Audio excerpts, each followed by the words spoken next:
Όσον αφορά τα εργαλεία εργασίας, έχουμε εκθέσει εδώ μία σειρά όπλων ή μάλλον μία σειρά αντικειμένων που ορίζονται ως πελέκης. Αυτό το παράδειγμα τσεκούρι είναι ένα από τα πιο πρόσφατα, επίσης χρονολογικά και από τυπολογική άποψη, καθώς έχει μία οπή στην οποία εισήχθη μια λαβή.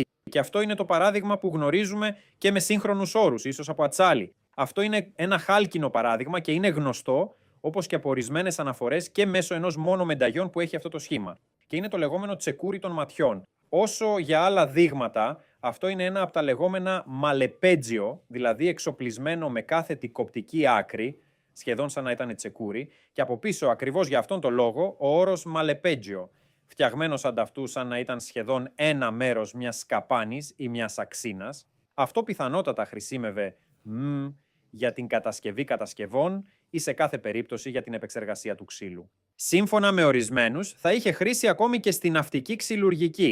Στη συνέχεια υπάρχει το δείγμα ενός δικέφαλου πέλεκη, όπως βρέθηκε στην τοποθεσία Santa Vittoria di Seri, και μέσα από πολυάριθμα δείγματα που εκτίθενται σε διάφορα μουσεία του νησιού, συμπεριλαμβανομένου για παράδειγμα του Εθνικού Αρχαιολογικού Μουσείου του Κάλιαρη. Απλώς αυτός ο τύπος τσεκούρι που έχει μια διαμπερή οπή για την εισαγωγή της ξύλινης λαβής είναι ένα εργαλείο περισσότερο από ότι για χρήση, πώς να το πω, όπως ένα αντικείμενο εργασίας, μάλλον ήταν πάνω απ' όλα ένα σύμβολο, αφού από τις αναλύσεις που έγιναν φαίνεται ότι οι δύο κοπτικές άκρες δεν έχουν υποστεί ποτέ την απαραίτητη επεξεργασία, επομένως σκληρύνουν την εργασία για να μπορέσουν να συγκρουστούν με κάτι.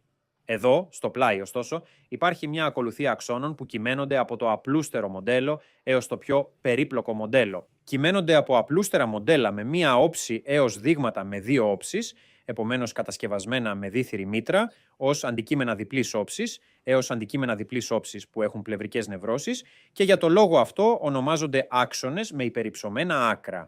Και εδώ παραθέτουμε τα διαφορετικά μοντέλα από το απλούστερο παράδειγμα με μονοβάλβιδο σχήμα, άρα ένα αντικείμενο μονής όψης, μέχρι παραδείγματα που είναι ήδη διπλής όψης, μετά θρησκευτικά, επομένως φτιαγμένα με δίθυρη μήτρα, μέχρι χρονολογικά ελαφρώς πιο πρόσφατα αντικείμενα που είναι για παράδειγμα αυτό το μοντέλο τσεκούρι με υπερυψωμένες άκρες και αυτό το άλλο μοντέλο τσεκούρι με υπερυψωμένες άκρες, που ωστόσο χρονολογείται ακόμη και αντί για αυτό στο μεσαίο μπρούντζο, μέχρι τον πρόσφατο μπρούντζο.